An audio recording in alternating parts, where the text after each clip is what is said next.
Farah, I hope you have made an arrangement for the funeral properly. Yes, I did, Heather. I had numerous meetings with the funeral staff, so I'm sure everything will be fine. I will never allow any mismanagement of the funeral of my precious son, you know? Do you understand?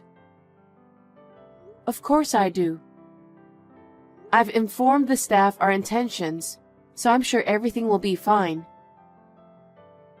Just because I got an uncaring wife like you, I had to lose my son like this. What am I going to have to look forward to in my life from now on? With all due respect, it's not my fault that he passed away. It was a car accident, and there's nothing I could do about it. It was probably because you were not good enough as a wife. That boy was tired of living every day. I'm sure it was mental exhaustion that brought on the accident. I'm sure that's what happened. Heather, that is a terrible accusation, isn't it? He was trying to go to his friend's house and got into an accident, remember? And if he hadn't gone out that day, it wouldn't have happened. He went out on his own and got into an accident.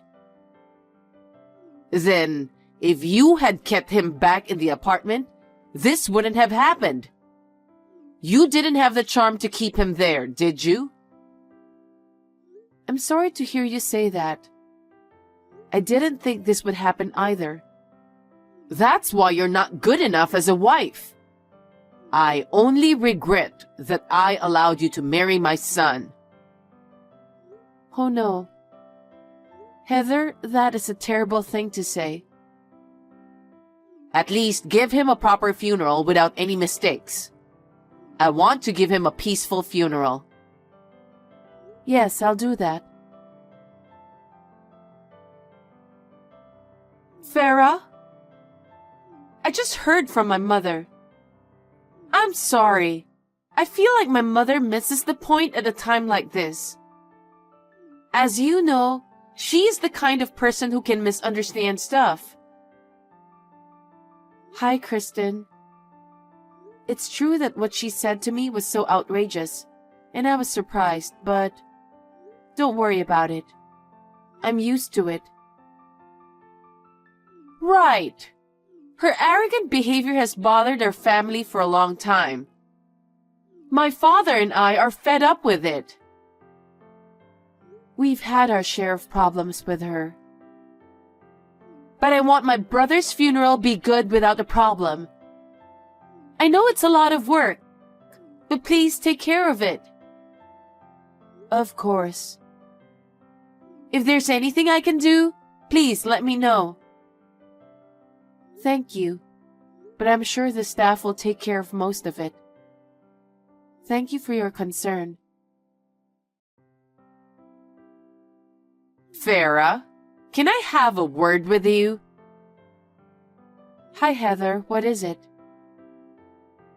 There's something I need to tell you about my son's inheritance. About his inheritance? Yes. My son worked for a well-known company, and he's been saving money diligently since he was young. I believe he left a lot of his inheritance to me. To you? Of course. I'm his mother. That's true, but...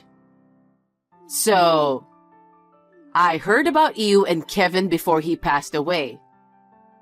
There was no love between you two, was there?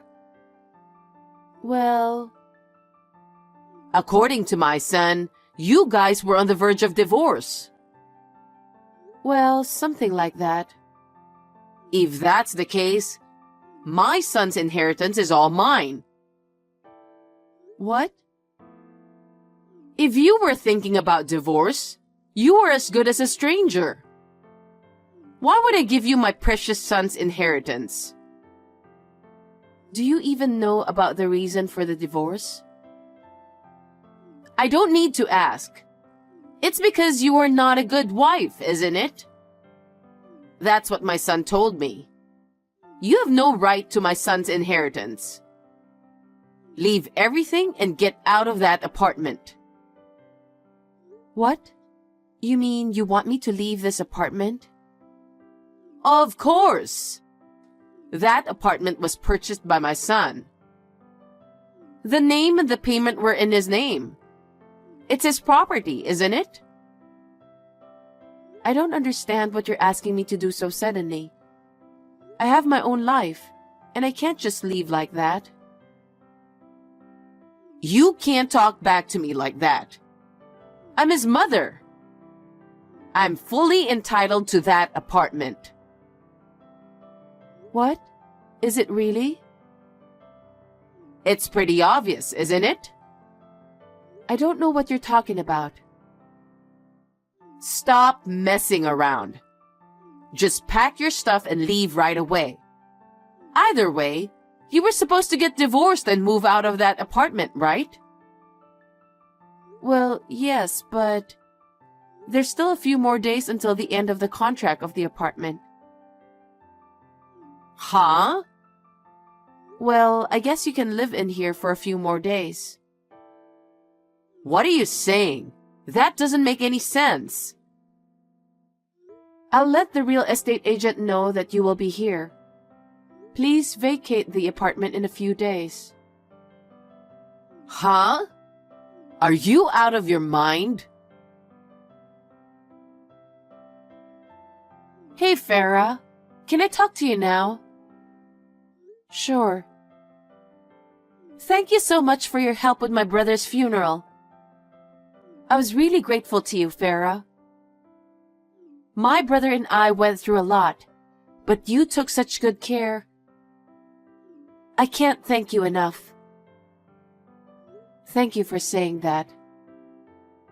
But more than that, my mother seems to be acting wrong again. Well, I got kicked out of the apartment. I think she's living in there. I knew it. My mother is so upset about the inheritance. She won't listen to me. My father's having a hard time with it. I can imagine. Well, I was planning to leave the apartment within a few days anyway. I've already moved all the necessary belongings in the trunk. I don't mind at all that she kicked me out. Actually, there's something I'd like to discuss with you. Okay. About my mother, of course. I'd like to discuss various things about the future with you. Could we meet sometimes? Of course, that's totally fine. Good. Hey, what's this all about? I just got evicted by the real estate agent. Well, I guess you're the one who has to leave. Huh? I told you, didn't I, that the eviction date is coming up. And why is this apartment in your name? Did you lie to me? What? Didn't Kevin tell you? What? You knew we were getting a divorce, right? So what? What's that got to do with the apartment being in your name? In the first place, did you know the reason why Kevin and I got divorced? That's because you weren't good enough as a wife for him, wasn't it? That's pretty obvious. That's where you misunderstood. Huh? He had been cheating on me for over a year now. That day he passed away, he was on his way to the other woman's house. What? Yes. It seems he fell for the wrong woman. He was giving her a lot of money without my knowledge. What? When I found out, I was devastated. What do you mean? Ever since we got married, we opened a joint account and kept saving for the future.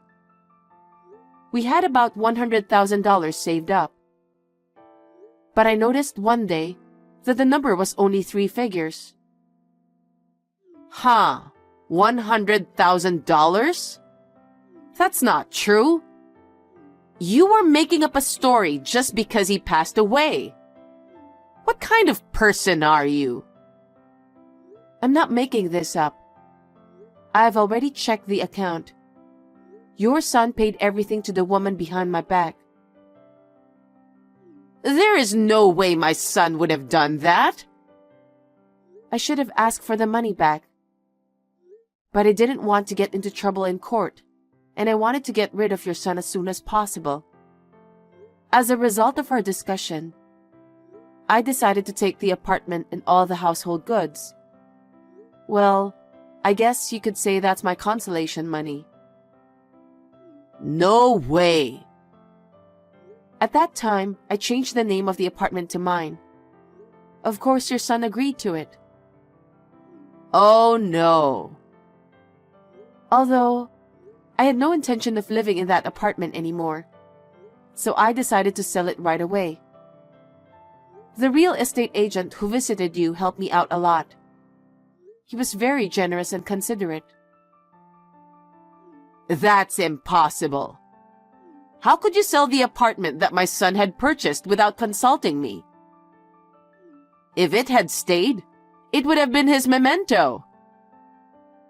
But it's not my fault. It was your son who was cheating on me. If your son had not spent so much money on women, this would not have happened. So your son got what he deserved. So it's the fault of the woman who cheated on you? Who is that woman? Huh? Weren't you the one who introduced her? What? Your son told me about it. What? What do you mean? You wanted your son and me to get divorced for a long time, didn't you?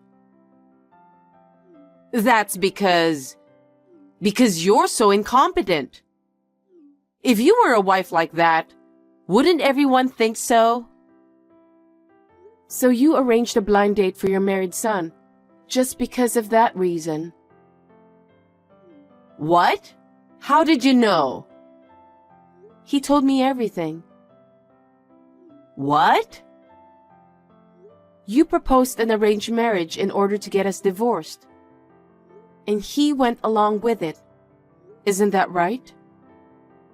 Well, yes, but that blind date was just for the occasion. What kind of mother would let her married son go on a blind date? When I found out, I was speechless. Oh. You thought the blind date had failed, didn't you? Yes, that's why I was trying to think of a different way. Huh? You were still plotting something? Plotting is a terrible word. Well, that's what you were doing. You were sneaking around trying to get me divorced. It's because you were not a good wife. Let's not change the subject. He didn't break up with the woman you arranged the marriage with. What? Your son had exchanged contact information with her without telling you. Was that so? Why would he do that without telling me? Perhaps he didn't want you to interfere. What? He told me before. He said you're annoying because you get involved in every single thing he does. That's a lie. That honest and obedient son would never say such a thing. But you didn't know that he was actually seeing a woman on an arranged marriage, did you? No, but...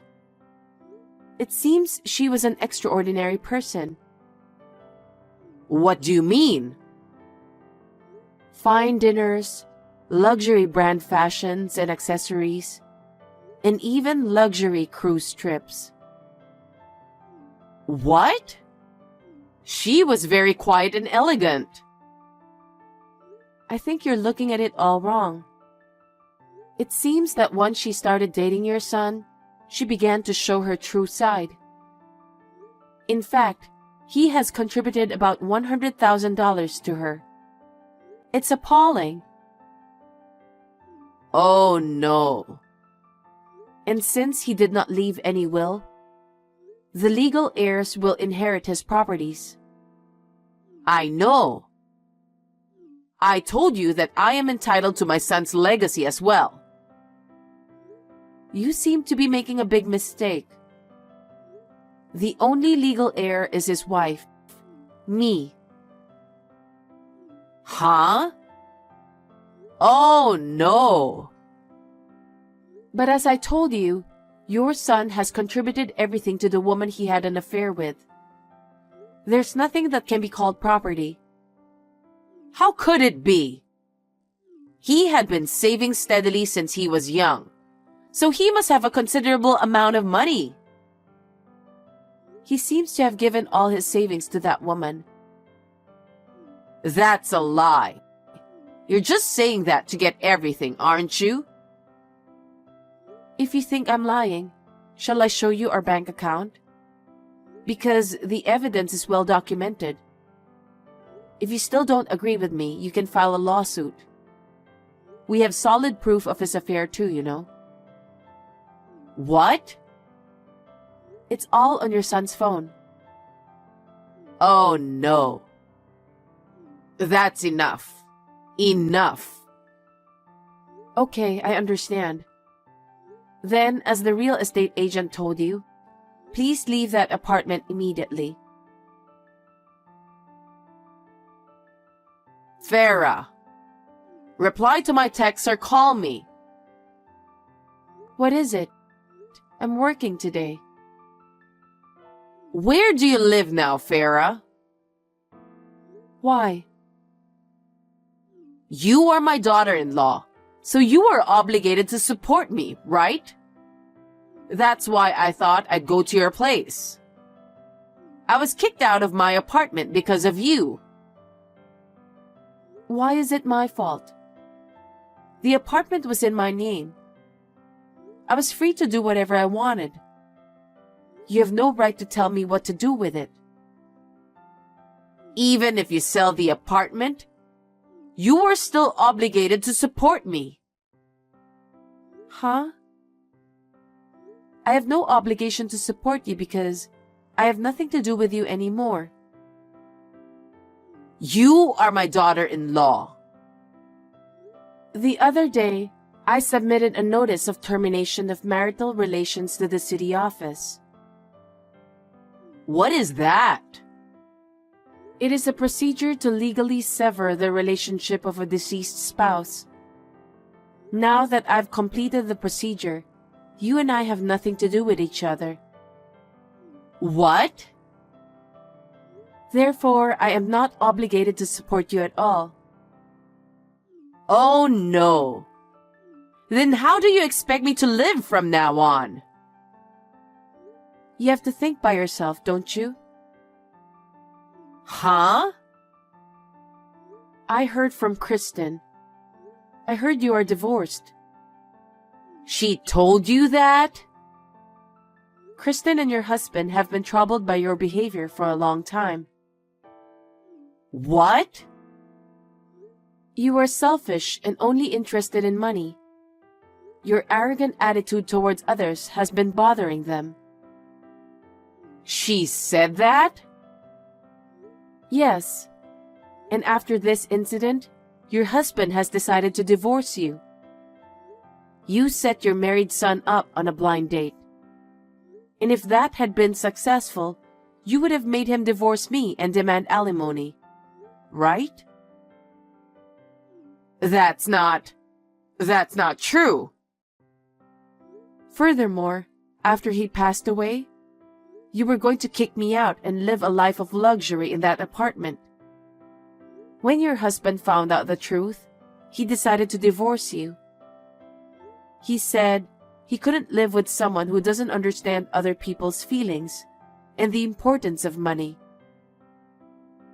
What? That's impossible. I heard that you had used up all the savings. What on earth did you spend the money on? Well, I got a little addicted to horse racing. At first, I went along with a friend of mine just for fun. But it turned out to be more fun than I expected, and I couldn't stop. I just couldn't stop. So you even used the family savings? That's what happened. No wonder your husband is so disgusted with you. So, I didn't even get a share of the property. He told me to be thankful he didn't charge me for all the money I'd spent. Of course. I have no house, no money. I can't live like this. You have to help me. You were my daughter-in-law and I was your mother-in-law. You must have at least a little compassion for me. There's no such thing. Remember you said you're not a good wife? Why did he get such a wife? You can divorce my son anytime you want. You've been bullying me for years. And who do you think you are asking me to help you? I was young, so I just got carried away, you know. Huh? If you say you won't help me, I'll ask Kristen to help me. She has been both embarrassed and disgusted by your abusive words and actions. That's why she said she would break off the relationship with you. What? Is that true? Yes. I am sure of it because I have met and talked with her directly. Then there is no one to help me. That's what I'm saying, isn't it? But don't you deserve it? You've done so much. Oh no. From now on, please live on your own. And think about how happy you had been so far. I think you will understand how much you have to be thankful to your family. Life is a lifelong study, isn't it? No, I don't need that kind of study at my age. Instead, think of a way to help me. Don't be ridiculous. I told you already, didn't I? You and I are strangers now, okay? Why should I help you? It will never happen. Please do not contact me at all in the future. Farah, don't be so cold. I'm really in trouble. That's none of my business. If you contact me again, I will report you to the police without hesitation. Remember that. Farah, are you really that cold? I can't believe it. Say whatever you want. You and I are strangers. Wait, I take back what I just said. Please, help me. Farah. After that, it seems that Heather begged Kristen for help. She was not taken seriously at all and was coldly treated and turned away. Her ex-husband was so furious that he divorced her and never contacted her again. She had no house, no money, and was left all alone. So she had no choice but to return to her parents for help. But since her ex-husband had already told them everything, she was turned away as well. She's now working in a factory and living lonely in a dormitory. I hope that by working diligently and spending time alone, she will reflect on what she has said and done. I was able to sell my apartment without a problem. I used the money to buy a new apartment. Even though it is quite old, it is in a convenient location. I can commute to work and go shopping without any inconvenience. From now on, I would like to devote myself to my work and save up for the time being.